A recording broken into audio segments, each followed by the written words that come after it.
بسم اللہ الرحمن الرحیم۔ سامعین کرام، آپ سن رہے ہیں اردو ناول خون آشام، جس کے مصنف ہیں ایم اے راحت، اور یہ اس سلسلے کی قسط نمبر 21 ہے۔ مجھے امید ہے آپ کو میری یہ کاوش پسند آ رہی ہوگی۔ آپ نے اگر ابھی تک میرا چینل کہانی گھر سبسکرائب نہیں کیا تو ابھی میرے چینل کو سبسکرائب کر کے بیل نوٹیفیکیشن آن کر دیجئے تاکہ آنے والی ہر نئی کہانی کی اطلاع بر وقت آپ تک پہنچ سکے۔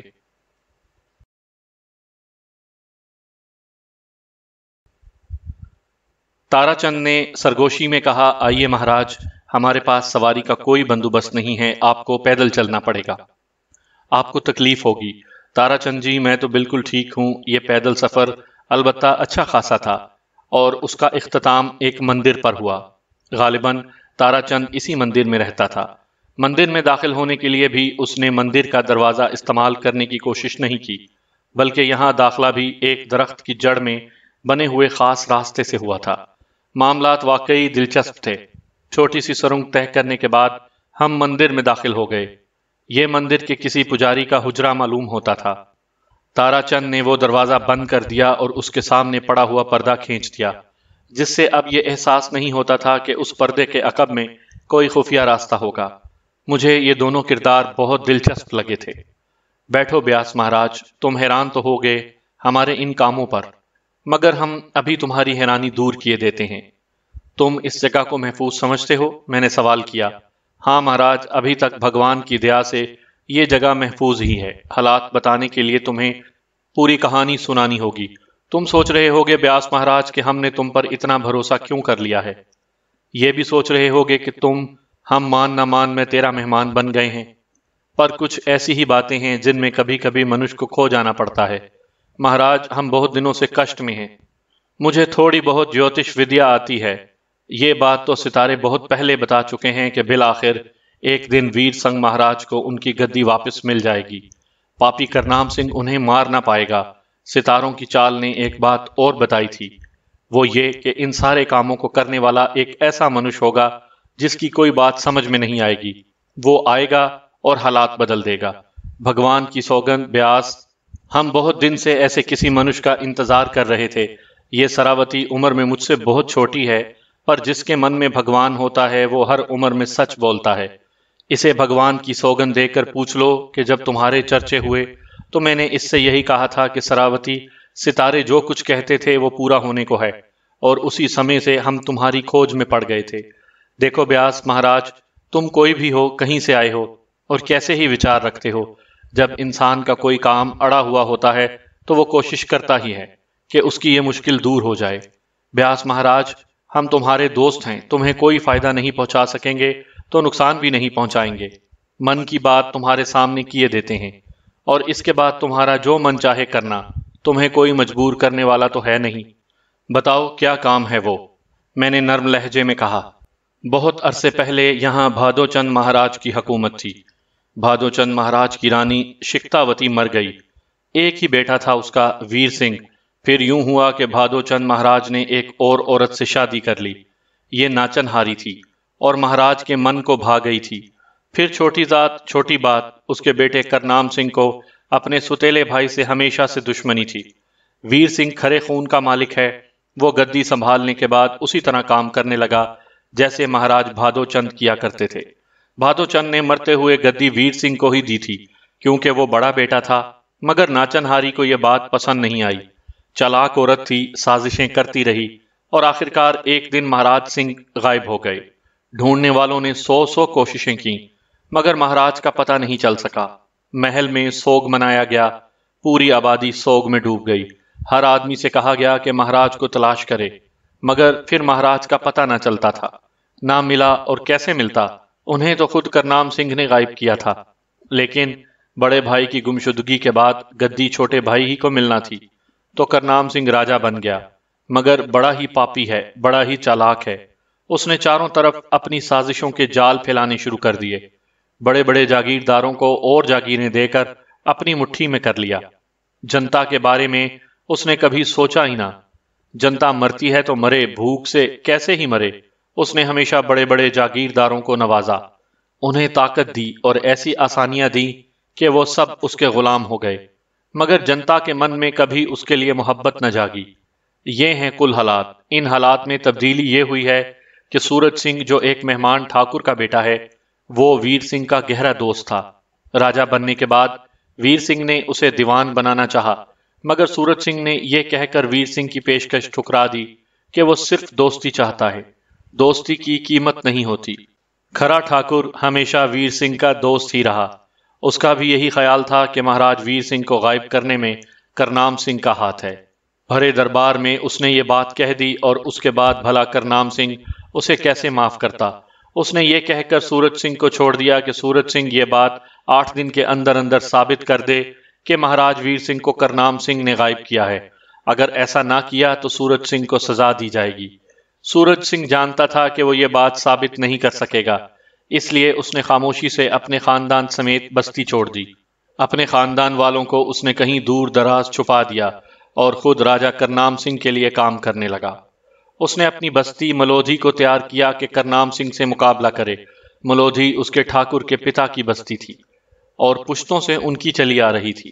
ملودھی کے سارے جوان تیار ہو گئے اور سورج سنگھ نے کرنام سنگھ کے خلاف بغاوت کر دی۔ اس نے کہا کہ کرنام سنگھ راجہ بننے کے قابل نہیں ہے، راج گدی کسی ایسے آدمی کو دی جائے جو اسے سنبھال کر پہلے مہاراج ویر سنگھ کا معاملہ حل کرے۔ ملودھی بستی پر کرنام سنگھ کی فوجوں نے چڑھائی کی، مگر سورج سنگھ پاگل نہیں تھا۔ وہ ملودھی کے سارے جوانوں کو لے کر نکل گیا اور کرنام سنگھ کی فوجوں کو وہاں ایک بھی جوان نہ ملا، لیکن پاپیوں نے عورتوں اور بچوں کو گاجر مولی کی طرح کاٹ کر رکھ دیا۔ بہت سے لوگ مارے گئے، جو بچے وہ ادھر ادھر نکل گئے۔ باغی سورج سنگھ پہاڑوں میں جا چھپا اور اس کے ساتھی سینائیں اس کے لیے کام کرنے لگیں۔ وہ چھوٹے چھوٹے سرکاری قافلوں پر چھاپے مارتا تھا اور اس کی یہ بغاوت بہت دن تک جاری رہی۔ پھر کرنام سنگھ نے ایک ناٹک کھیلا۔ اچانک ہی اس نے اعلان کیا کہ ویر سنگھ مل گیا ہے، اور اس نے اپنی گمشدگی کی ایک عجیب کہانی سنائی ہے۔ کرنام سنگھ نے کہا کہ لوگ یہ کہانی اپنے کانوں سے سنیں اور سورج سنگھ پاپی کو بتائیں کہ اس نے کس طرح کرنام سنگھ پر الزام لگایا تھا۔ اس کی یہ چال کارگر ہوئی۔ سورج سنگھ خود بھی مہاراج ویر سنگھ سے ملنے آ گیا، لیکن کرنام سنگھ کی چال ہی یہی تھی۔ سورج سنگھ کو گرفتار کر لیا گیا اور اس کے بعد اسے قید میں ڈال دیا گیا۔ اسے موت کی سزا اس لیے نہیں دی گئی تھی کہ ملودھی کے طاقتور جوانوں کو بھی پکڑنا تھا۔ باغیوں کے پورے گروہ کے قابو میں کیے بغیر کرنام سنگھ صرف سورج سنگھ کو سزا نہیں دینا چاہتا تھا۔ وہ سارے کے سارے پہاڑوں میں ایسی جگہ روپوش ہو گئے ہیں جہاں انہیں ڈھونڈا نہیں جا سکتا، لیکن کرنام سنگھ کی فوجیں بہت سمے سے ان پہاڑوں کو گھیرے ہوئے ہیں اور ان کی جگہ جگہ سے تلاشی لے رہی ہے۔ ظاہر سی بات ہے ملودھی کے چھپے ہوئے جوانوں کو کھانے پینے کی تکلیف بھی ہوتی ہوگی اور نہ جانے کیا کیا مشکلیں ہوں ان کے ساتھ، پر انہوں نے ابھی ہتھیار نہیں ڈالے۔ مہاراج بیاس، یہ ہے ساری کہانی، اور اب دوسری کہانی سنو۔ ویر سنگھ کے بہت سے ہمدرد خود یہاں راجدھانی میں موجود ہیں، مگر کیا کریں، ظالم کرنام سنگھ کے سامنے کوئی کیسے بولے؟ جو بولا اس نے جان گنوائی۔ بہت سے ایسے مارے گئے۔ مجھے صرف ایک پجاری سمجھا جاتا ہے۔ بھگوان کی دیا سے چھوٹے موٹے کچھ علم بھی آتے ہیں مجھے، جو بس یوں سمجھ لو منوش کو بھگوان کی دین ہے۔ نہ میں کوئی مہان سنت ہوں، نہ رشی منی، معمولی سا آدمی ہوں۔ من سے ویر سنگھ کا دوست ہوں، مگر کیا کرتا، میرا بڑھاپا تو بیکار ہی تھا۔ پھر بھی کوئی 5 کوڑی ایسے آدمیوں کو میں نے تلاش کر لیا جو سمے پڑنے پر مہاراج ویر سنگھ کے لیے گردن کٹوا سکیں، مگر 5 کوڑی آدمی بھلا کیا کر سکتے ہیں؟ محل کے اندر ہی اندر بس بہت سی ایسی شخصیتیں موجود ہیں مہاراج، جو آج بھی من سے ویر سنگھ کی ساتھی ہیں، اور ان میں سراوتی بھی ہے۔ اس کی پشتوں نے ویر سنگھ مہاراج کے پرکھوں کا نمک کھایا ہے، یہ بھی نمک کی قیمت ادا کرنا چاہتی ہے۔ آپ آئے اور آپ کی کہانی میرے کانوں تک پہنچی تو میں نے اور سراوتی نے یہی سوچا کہ آپ وہی ہیں جو ویر سنگھ کو اس کشٹ سے نجات دلائیں گے، اور مہاراج ہم نے آپ تک پہنچنے کی کوششیں شروع کر دیں۔ ہمارے بہت زیادہ وسائل نہیں ہیں، لیکن بس جو کچھ بھی کر سکتے ہیں وہ آپ کے سامنے ہے۔ پہلی بار اس دن آپ کو دیکھا جب سراوتی کے ذریعے آپ کو خوب شراب پلا کر بے ہوش کر دیا گیا، اور کرنام سنگھ نے آپ کا جائزہ لیا۔ مجھے بھی اس میں شریک کیا گیا، کیونکہ میں نے ابھی تک کرنام سنگھ کو یہ احساس ہونے نہیں دیا کہ میں من سے ویر سنگھ کا ساتھی ہوں، بلکہ بعض معاملات میں کرنام سنگھ کی مدد بھی کی تاکہ میرا بھرم قائم رہے اور وہ مجھے اپنے دشمنوں میں شمار نہ کرے۔ پھر مہاراج آپ کو زہر دلوا دیا گیا اور ہماری ساری امیدیں دم توڑ گئیں۔ بس ہم تو یہی افسوس کرنے پہنچے تھے کہ دیکھو ہمارا یہ سہارا بھی چھن گیا، لیکن اب جو ہم نے دیکھا ہے اس سے ہمارے من کو یہ وشواس ہو گیا ہے کہ بھگوان کچھ نہ کچھ کرنے ہی والا ہے۔ پھر بھی مہاراج، یہ صرف آپ کے من کی بات ہے، ہم آپ کی مدد چاہتے ہیں۔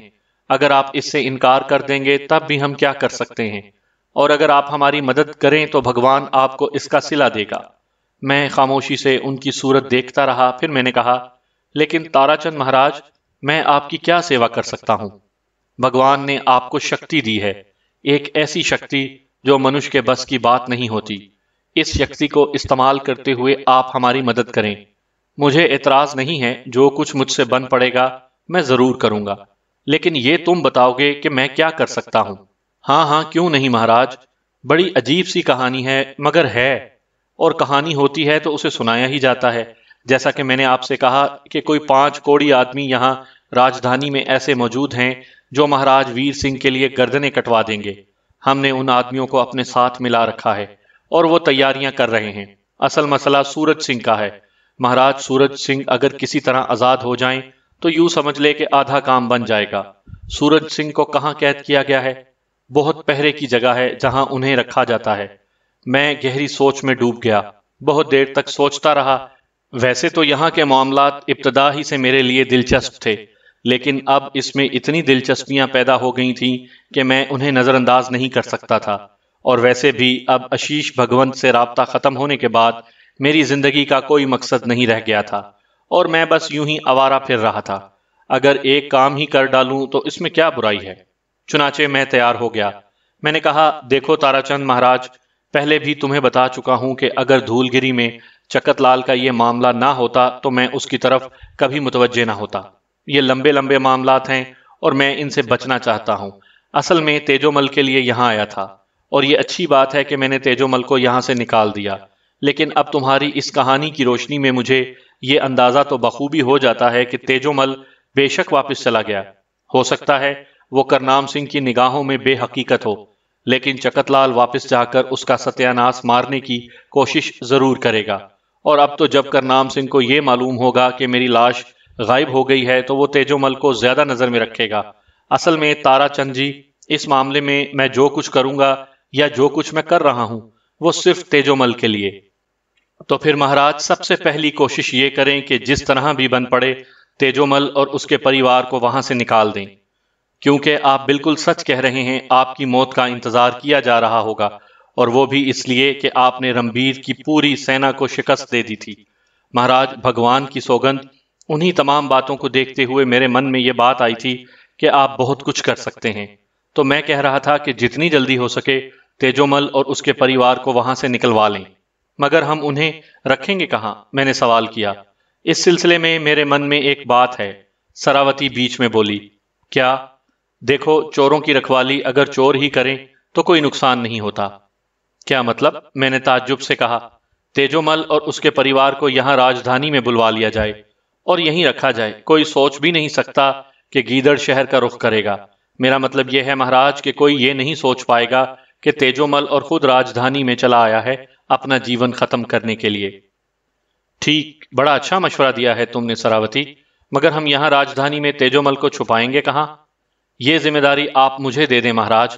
میرے پاس ایسی جگہ ہے جہاں میں تیجو مل اور اس کے پریوار کو رکھ سکتی ہوں۔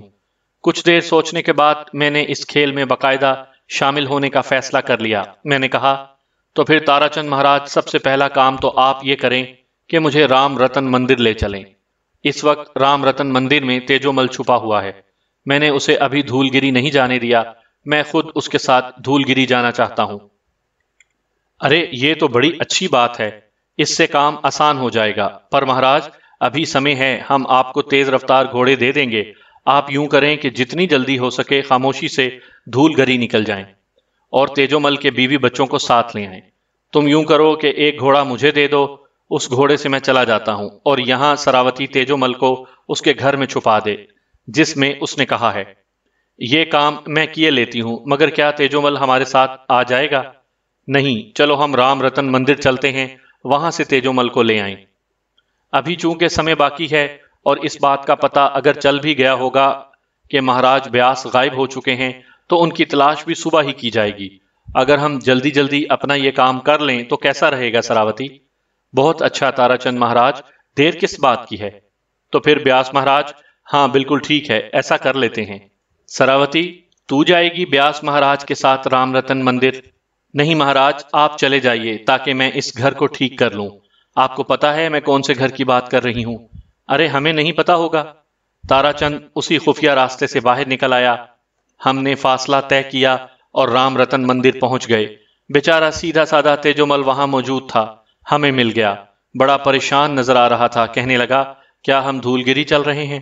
نہیں تیجو، آؤ جو کچھ تم سے کہا جائے آنکھیں بند کر کے اس پر عمل کرو۔ زیادہ باتیں کرنے کی ضرورت نہیں ہے، سمجھ گئے نا؟ ارے بھیا، ہم تو بلا وجہ ہی مصیبت میں پھنس گئے، نہ سسرے سنت مہاراج کے چکر میں پڑتے اور نہ یہ سارا ہوتا۔ ارے 20 گنیاں تو مل گئیں، پر جیون کشٹ میں پڑ گیا ہے۔ بھگوان آگے نہ جانے کیا ہوگا۔ آگے یہی ہوگا تیجومل کہ تمہاری گردن کسی کند چھری سے کاٹ دی جائے گی اور تم مر جاؤ گے۔ میں نے غصے سے کہا، ہے بھگوان یہ کیسی باتیں کرتے ہو بیاس؟ تو پھر فضول باتیں کرنے کے بجائے جو کچھ تم سے کہا جا رہا ہے وہ کرو، میں نے کہا۔ ہے بھیا ہم نے کب منع کیا ہے؟ تیجومل اپنے مخصوص انداز میں بولا۔ پھر میں اور تارا چند رات کی تاریکیوں میں اسے نکال کر پہلے ہی مندر لے آئے۔ یہاں آنے کے بعد تھوڑی دیر تک سراوتی کا انتظار کیا اور وہ پہنچ گئی۔ تب میں نے تیجومل سے کہا، دیکھو تیجومل، تمہیں اگر اپنے بیوی بچوں کو بچانا ہے تو پھر وہ کرنا جو تم سے کہا جا رہا ہے، اور ویسے ہی کرنا جیسے کہا جا رہا ہے۔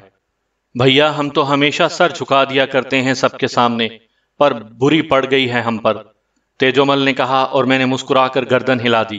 گھوڑے کا انتظام بھی تارا چند ہی نے کیا تھا، اور جب میں گھوڑے پر سوار ہو کر دھول گری کی جانب جا رہا تھا تو یہ سوچ رہا تھا کہ واقعات جو کچھ بھی ہیں، پہلی بات تو یہ کہ بہت دلچسپ ہیں، دوسری بات یہ کہ یہ سادہ لوگ کس طرح وفاداریاں نبھاتے ہیں۔ گھوڑا برق رفتاری سے دوڑتا رہا اور پھر صبح کی روشنی ہوتے ہی میں دھول گری پہنچ گیا۔ تیجومل کی بیٹیاں شلپا اور روپا باہر ہی نظر آ گئی تھیں، اداس بیٹھی ہوئی تھیں اور زمین کرید رہی تھیں۔ گھوڑے کے ٹاپوں کی آواز سن کر انہوں نے گردن اٹھائی اور مجھے دیکھ کر خوش ہو گئیں۔ بیاس مہاراج آ گئے، بیاس مہاراج آ گئے۔ اندر سے بسنتی نکل آئی۔ اس نے مجھے عجیب سی نظروں سے دیکھا اور پوچھا، کچھ ہوا یا نہیں؟ کچھ پتا چلا یا نہیں؟ ہاں، تیجومل راجدھانی میں ہے اور کرنام سنگھ مہاراج نے اسے اپنے محل میں رکھا ہوا ہے۔ مجھے بھیجا ہے تیجومل نے کہ تم لوگوں کو جلدی سے لے آؤں۔ اپنا ضروری سامان باندھ لو اور فوراً میرے ساتھ چلو۔ تینوں کی تینوں خوشی سے پاگل ہو گئیں۔ بسنتی نے کہا، میں ذرا رام دین چاچا کو بتاؤں؟ چاچی کسی کو بتانے کی ضرورت نہیں، کیوں مصیبت میں پڑ رہی ہو؟ جلدی کرو۔ میرے کہنے پر وہ خاموش ہو گئی اور پھر اپنا سامان سمیٹنے لگی۔ سامان سمیٹنے میں اس کی مدد میں نے بھی کی تھی، لیکن ان تینوں کو راجدھانی لے جانے کا مسئلہ بڑا ٹیڑھا تھا اور اس کے لیے مجھے ہی انتظام کرنا پڑا۔ چکت لال کی حویلی میں اب بھی بہت کچھ تھا۔ میں نے وہاں سے گھوڑوں کا ایک رتھ لیا، اس کے علاوہ اور کچھ کیا بھی نہیں جا سکتا تھا۔ وہ حویلی تو اب لاوارث پڑی ہوئی تھی اور اس پر ایک طرح سے تیجومل ہی کا قبضہ تھا۔ چونکہ ابھی بستی میں پوری طرح زندگی نہیں جاگی تھی، اس لیے مجھے رتھ کو چھپا کر یہاں تک لانے میں کوئی دقت نہیں ہوئی۔ میں اپنے ہی گھوڑے پر سوار رہا تھا اور ساتھ ہی ساتھ رتھ کو بھی ہانکتا جا رہا تھا۔ گو یہ کام کافی مشکل تھا، لیکن مجھے اس میں لطف آ رہا تھا، اور اسی طرح تیجومل کی بیٹیاں اور بیوی کو بچا کر میں راجدھانی لے آیا۔ ان کی وجہ سے سفر کافی طویل رہا تھا۔ میں نے دن کی روشنی میں راجدھانی میں داخل ہونا بھی مناسب نہیں سمجھا، اور جب دور سے وہ بستی نظر آنے لگی تو وہیں سے رتھ چھوڑ کر گھوڑوں کو چابک رسید کیے۔ تینوں عورتوں کو ان کے سامان سمیت نیچے اتار لیا تھا۔ بسنتی نے حیرانی سے کہا، یہ راجدھانی تو نہیں ہے بیاس؟ ہاں چاچی جی، مگر خاموش رہو۔ وہ بیچاری سراسیم کی نگاہوں سے مجھے دیکھنے لگی تو میں نے کہا، چاچی جی تم جانتی ہو میں تمہیں کوئی نقصان نہیں پہنچاؤں گا۔ نا بیاس نان، تو جب سے ہمارے بیچ آیا ہے تو نے ہمارا جیون ہی بدل دیا، پر بس تیجو کے بنا کچھ اچھا نہیں لگتا۔ اب میں تمہیں اصل بات بتا رہا ہوں بسنتی چاچی، دیکھو جو کچھ میں کہہ رہا ہوں اس کا خیال رکھنا، ورنہ تمہاری وجہ سے تمہاری دونوں بیٹیاں اور تمہارا پتی مارا جائے گا۔ ہائے رام، میری وجہ سے؟ ہاں، اگر تم نے اپنی بے وقوفی میں کبھی زبان کھول دی۔ لے بیاس، ہم تو زبان کاٹنے کو بھی تیار ہیں، اگر اس کی وجہ سے ہمارے پتی اور بیٹیوں کو کوئی نقصان پہنچے۔ زبان کاٹنے کی ضرورت نہیں ہے چاچی جی، بس کسی سے کچھ نہ کہنا۔ اصل میں چکت لال اور رنبیر سنگھ جاگیردار نے مہاراج کرنام سنگھ کے سامنے تیجومل کی شکایت کی اور انہوں نے تیجومل کو اٹھوا لیا۔ چونکہ رنبیر سنگھ کے آدمی میرے ہاتھوں نقصان اٹھا چکے تھے، اس لیے دوبارہ ان کی ہمت نہیں ہوئی کہ جنگ کر کے تیجو کو لے جائیں۔ رنبیر سنگھ نے اصل میں میرے خلاف جال پھیلایا تھا، لیکن اب وہ خود اس جال میں آ گیا ہے۔ تیجومل کو میں نے رہا کروا لیا ہے اور اسے گھر میں رکھا ہے۔ آپ لوگوں کو بھی میں وہیں پہنچا رہا ہوں۔ خاموشی سے کان دبا کر اپنے اس گھر میں پڑی رہیں اس سمے تک جب تک کوئی کام کی بات نہ ہو جائے۔ ہے بھگوان، تیجو کا جیون خطرے میں ہے۔ ہاں، لیکن وہ بچ سکتا ہے اسی شکل میں کہ آپ لوگ گھر کے اندر رہیں۔ وہ تیار ہو گئی۔ میں نے سورج ڈھلنے کا وہیں انتظار کیا۔ دن کی روشنی میں بستی میں کسی کا داخلہ مشکوک ہو سکتا تھا اور اس کی خبر کرنام سنگھ کو پہنچ سکتی تھی۔ مجھے یقین تھا کہ اب میری لاش کی غیر موجودگی کی خبر کرنام سنگھ کو بھی ہو گئی ہوگی۔ دو ہی باتیں سوچ رہا ہوگا وہ، کہ یا تو میں مر ہی نہیں سکا اور خود اٹھ کر چلا گیا، یا پھر ہو سکتا ہے میری لاش کی گمشدگی میں بھی کسی کا ہاتھ ہے۔ خیر، مجھے اس سے کوئی غرض نہیں تھی، چنانچہ ان لوگوں کو لے کر میں پہلے رام رتن مندر پہنچا۔ وہیں پر میرا انتظار کیا جا رہا تھا اور تارا چند سراوتی کے ساتھ وہیں موجود تھے۔ سراوتی نے ان لوگوں کو دیکھ کر گردن ہلائی اور بولی، آؤ پہلے میں انہیں ان کے گھر پہنچا دوں۔ تارا چند مہاراج مندر ہی میں رہ گئے تھے۔ سراوتی نے جس گھر کا انتخاب کیا تھا وہ بے حد اچھا تھا۔ تیجومل بھی یہیں موجود تھا۔ ضروریات زندگی کی تمام چیزیں اس جگہ سجا دی گئی تھیں اور تیجومل خوشی سے پاگل ہو رہا تھا۔ سچی بات یہ ہے بیاس کہ یہ تو بالکل راج محلوں جیسی جگہ ہے بھگوان، اتنی اچھی جگہ ہم نے رہنے کا تصور بھی نہیں کیا تھا۔ تم بجائے اس کے کہ اپنی دھرم پتنی اور اپنی بیٹیوں سے ملو، جگہ دیکھ کر خوشی کا اظہار کر رہے ہو۔ ارے مل لیں گے بھیا، مگر جگہ بھی بہت سندر ہے، تیجومل نے کہا۔ سراوتی ان لوگوں کو ہدایت دے کر باہر نکل آئی۔ میں نے اس سے کہا، سراوتی، محل کے حالات سناؤ۔ بڑی پریشانی کا شکار ہو گئے ہیں سارے کے سارے۔ بہت سو کو تو سزا ملی ہے کہ لاش کہاں غائب ہو گئی۔ ویسے ابھی تک ان لوگوں کے من میں یہ بات نہیں ہے کہ تم جیتے ہو، کیونکہ جو زہر تم نے پی لیا تھا اسے پینے کے بعد منش کے جینے کا سوال ہی نہیں پیدا ہوتا۔ سب سے زیادہ حیرت اسی بات پر کی جا رہی ہے کہ زہر پینے کے باوجود تم کیسے زندہ ہو۔ بہت سے لوگ یہ کہہ رہے ہیں کہ تمہارے اندر کوئی پر اسرار قوت موجود ہے، تم انسان نہیں ہو اور کرنام سنگھ نے تمہارے ساتھ جو کچھ کیا ہے اسے اس کا بھگتان بھگتنا ہوگا۔ خیر، لوگ یہ تو بالکل درست کہہ رہے ہیں۔ ساری باتیں ہی ٹھیک ہیں، سراوتی نے کہا۔ اچھا، میں محل چلتی ہوں۔ میرا محل سے زیادہ دور رہنا بھی اچھی بات نہیں، نہ جانے کس طرح مہاراج تارا چند کے چرن چھونے آ جاتی ہوں۔ اسے بھی رخصت کرنے کے بعد میں نے سوچا کہ اب مجھے کیا کرنا چاہیے۔ تیجومل کے پاس واپس جانا بے مقصد ہی تھا۔ میری اپنی شخصیت بھی تو مشکوک تھی اور لازمی امر ہے کہ مجھے بھی یہاں تلاش کیا جا رہا ہوگا۔ کرنام سنگھ کے سپاہی کسی گوشے کو نہیں چھوڑ رہے ہوں گے۔ بہتر یہ ہے کہ پہلے صحیح طور پر کام کیا جائے اور اس کے بعد اس کا نتیجہ دیکھا جائے۔ ایک محفوظ جگہ تارا چند جی کا وہ خفیہ حجرہ ہی تھا، چنانچہ میں وہاں پہنچ گیا۔ مہاراج تارا چند اس وقت وہاں موجود نہیں تھے، ضرور کسی کام کے سلسلے میں باہر نکلے ہوں گے۔ میں وہاں لیٹ کر حجرے میں آرام کرنے لگا۔ بہت دیر بعد تارا چند جی واپس آئے تھے اور ان کے یہاں آنے کا راستہ مندر کے اندر ہی سے تھا۔ مجھے دیکھ کر چونک پڑے اور پھر مسکرانے لگے۔ بھگوان کی سوگند، تمہارے اندر یہ اپنائیت دیکھ کر من کو بڑا سکون محسوس ہوا ہے۔ میں اٹھ کر بیٹھ گیا۔ آپ کہاں گئے تھے مہاراج؟ بس ایسے ہی بہت سے کام ہوتے ہیں مجھے بھی۔ منش جب تک سنسار میں رہتا ہے بچت کہاں ہے اس کی؟ کسی خاص کام سے نہیں گیا تھا۔ کیا آپ کو پتہ چل گیا ہے کہ سارے کام بخوبی ہو گئے ہیں؟ سارے کام کہاں ہوئے بیاس، ابھی تو کام ہی کام پڑے ہوئے ہیں۔ ہاں، اس وقت بھی میں نے آپ سے پوچھا تھا کہ سورج سنگھ کو کون سے قید خانے میں رکھا گیا ہے۔ آپ نے کہا تھا کہ وہ بہت زیادہ پہرے کی جگہ ہے۔ جگہ نہیں بتائی تھی آپ نے۔ مہاراج کے خطرناک قیدیوں کو رادھے چرن کی پہاڑیوں میں رکھا جاتا ہے۔ رادھے چرن کی پہاڑیاں راجدانی سے اس طرف جدھر سے سورج نکلتا ہے کافی فاصلے پر ہیں۔ ان پہاڑیوں کی پہچان یہ ہے کہ ان پر دو بوڑھی عورتیں بیٹھی ہوئی چکی پیس رہی ہیں۔ کیا؟ ہاں، روایت یہی ہے۔ دور سے دیکھو تو پتھر کے دو ٹکڑے اس طرح بیٹھے ہوئے ہیں اور بیچ میں ایک ٹکڑا اس طرح رکھا ہوا ہے جیسے دو عورتیں بیٹھی ہوئی ہوں اور درمیان میں چکی رکھی ہوئی ہو۔ اور پہرے کا کیا معاملہ ہے؟ پہرے کا معاملہ یہ ہے کہ چونکہ وہاں ایسے قیدیوں کو رکھا جاتا ہے جو آسانی سے قابو میں نہیں آتے، اس لیے وہاں پہرے داروں کی بڑی تعداد ہوتی ہے اور وہاں تک جانے کا راستہ بھی خطرناک ہے۔ بیچ میں کھائی بنائی گئی ہے جو چاروں طرف سے خوب گہری ہے اور اس میں ہاتھی ڈبان پانی ہے۔ جب تک کہ سامنے سے پل نہ رکھا جائے کوئی اسے عبور کر کے پہرے کی جگہ نہیں پہنچ سکتا۔ کیا کبھی کسی نے وہاں سے بھاگنے کی کوشش کی ہے؟ جیسا کہ آپ نے کہا تھا تارا چند مہاراج کے وہاں خطرناک قیدی رکھے جاتے ہیں۔ ہاں بھیا، قیدی بھاگنے کی کوشش کرتے رہے ہیں، بعد میں ان کی لاشیں خود بخود پانی کے اوپر آ جاتی ہیں اور انہیں کانٹا ڈال کر اوپر کھینچ لیا جاتا ہے۔ بہت سے قیدی اس طرح اپنا جیون دے چکے ہیں۔ میں نے تارا چند سے اس کے جائے وقوع کے بارے میں خاصی معلومات حاصل کر لیں اور پھر کچھ فیصلے بھی کر لیے۔ دوسرے دن میں اسی منصوبے کی تکمیل کے لیے جو میں نے خود بنایا تھا اس طرف چل پڑا۔ پہرے دار دور دور تک نظر رکھتے ہوں گے اور پھر ویسے بھی مجھے پوشیدہ ہو کر یہ سفر کرنا پڑا تھا۔ چنے کے کھیت بکھرے ہوئے تھے اور فصل تیار تھی۔ اس کے نیچے نیچے سفر کرتا ہوا میں بستی سے بہت دور نکل آیا اور پھر اتنے فاصلے پر پہنچنے کے بعد کہ کوئی مجھے دیکھ نہ سکے کھڑے ہو کر سفر شروع کر دیا۔ کچھ فاصلے پر مجھے چکی پیستی ہوئی بوڑیاں نظر آ رہی تھیں اور واقعی صحیح کہا تھا تارا چند مہاراج نے کہ بالکل ایسا ہی لگ رہا تھا۔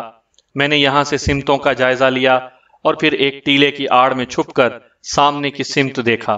کھائی کے اوپر بنا ہوا پل کافی بڑا تھا۔ پہرے دار پہاڑیوں پر نظر آ رہے تھے۔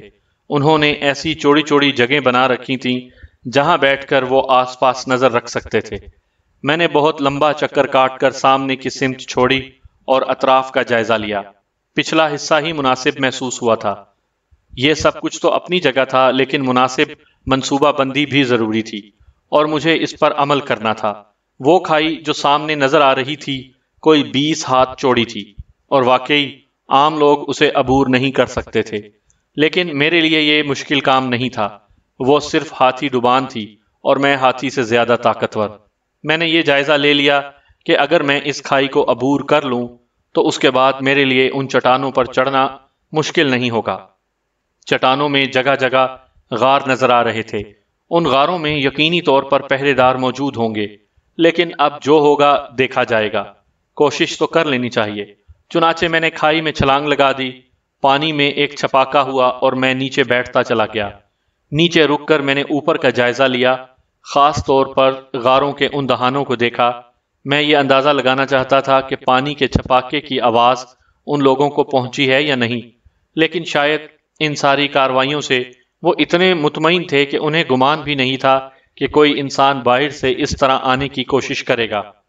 میں کھائی کے سبز اور بدبودار کائی زدہ پانی کو عبور کر کے دوسرے کنارے پر پہنچ گیا اور پھر ان چٹانوں پر چڑھنے لگا۔ میری انگلیاں جہاں پتھروں میں گڑ جاتی وہاں نشانات بن جاتے اور انہی نشانات کے سہارے میں بالآخر اس غار کے دہانے تک پہنچا۔ میں نے پہلے سن گن لی، یقینی طور پر غار اندر جانے کا راستہ تھا۔ اگر یہ لوگ سمجھدار ہیں تو انہوں نے تمام غاروں کو جال کی شکل میں ایک دوسرے سے منسلک کر لیا ہوگا، کیونکہ ایسے غار بے مقصد چھوڑ دینا اچھی بات نہیں تھی۔ اس قید خانے کے بارے میں بھی مجھے بتایا گیا تھا کہ یہ خطرناک قیدیوں کو رکھنے کے لیے ہے، چنانچہ انتظامات تو یہاں واقعی بہت شاندار ہوں گے۔ غار کے اندر داخل ہونا میرے لیے کوئی مشکل کام نہیں تھا، لیکن غار بہت تنگ تھا اور اس میں صرف بیٹھ بیٹھ کر آگے بڑھا جا سکتا تھا۔ چنانچہ میں آگے بڑھتا رہا اور اس کے بعد غار کے دہانے کے قریب مجھے روشنی نظر آئی۔ اچھی خاصی سرنگ تھی۔ میں نے تمام باتوں کو نظر انداز کر کے اس دہانے سے باہر جھانکا۔ ایک بڑے سے غار میں اس کا اختتام ہوا تھا اور یہاں 8 سپاہی بیٹھے چوسر کھیل رہے تھے۔ میں نے پوری طرح غار کا جائزہ لیا۔ غار کے اندر ایک اور غار نظر آ رہا تھا، لیکن بس ایک تاریک دھبے کی مانند۔ یہاں شاید انہی لوگوں کی پہرے داری تھی۔ میں نے پوری طرح اپنے آپ کو تولا، اس کے بعد غار کے دہانے سے اندر کود گیا۔ میرے پیروں کی دھمک سن کر وہ سب اچھل پڑے اور پھر ان کے منہ سے طرح طرح کی آوازیں نکلنے لگیں۔ غالباً میری اس طرح آمد پر سب لوگ خوف زدہ ہو گئے تھے۔ میں ایک ایسی جگہ کھڑا ہو گیا جہاں سے میں غار کے دونوں دہانوں کو نظر میں رکھ سکتا تھا، یعنی اندر جانے والا اور ایک وہ جس سے میں باہر آیا تھا۔ لیکن ان کے لیے شاید اندر جانے والا غار زیادہ پرکشش تھا، کیونکہ ان میں سے 2 نے ادھر ہی بھاگنے کی کوشش کی۔ میں لپک کر ان کے سامنے آیا تو انہوں نے مجھ پر حملہ کر دیا، لیکن جیسے ہی وہ میرے قریب پہنچے میں نے لپک کر ان کی گردنیں ہاتھ میں لے لیں اور انہیں دبانے لگا۔ باقی لوگ بھی میری جانب بڑھے تو میں نے ان دونوں کو گھما کر ڈھال بنایا۔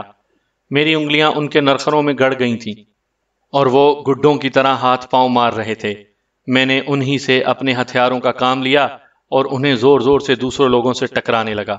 ایک عجیب لڑائی شروع ہو گئی تھی۔ دو آدمیوں نے آ کر مجھے کمر سے پکڑ لیا تو میں ایک دم پیچھے ہٹا اور انہیں پیچھے پیچھے رگیدتا ہوا دیوار تک لے گیا، اور پھر اس قوت سے میں نے انہیں اپنی پشت ہی سے دیوار سے مارا کہ ان کے حلق سے آوازیں نکل گئیں۔ مجھے ان کی پسلیاں ٹوٹنے کی آوازیں صاف سنائی دی تھیں۔ باقی لوگ بھی جدوجہد کر رہے تھے۔ یہ ان کی ذمہ داری تھی، لیکن میری ذمہ داری یہ تھی کہ میں یہاں سے سورج سنگھ کو نکال کر لے جاؤں۔ سامعین کرام، آپ سن رہے تھے اردو ناول خون آشام، اور یہ اس سلسلے کی قسط نمبر 21 تھی۔ مجھے امید ہے آپ کو میری یہ کاوش پسند آئی ہوگی۔ آپ نے اگر ابھی تک میرا چینل کہانی گھر سبسکرائب نہیں کیا تو ابھی میرے چینل کو سبسکرائب کر کے بیل نوٹیفیکیشن کو آن کر دیجئے تاکہ آنے والی ہر نئی کہانی کی اطلاع بر وقت آپ تک پہنچ سکے۔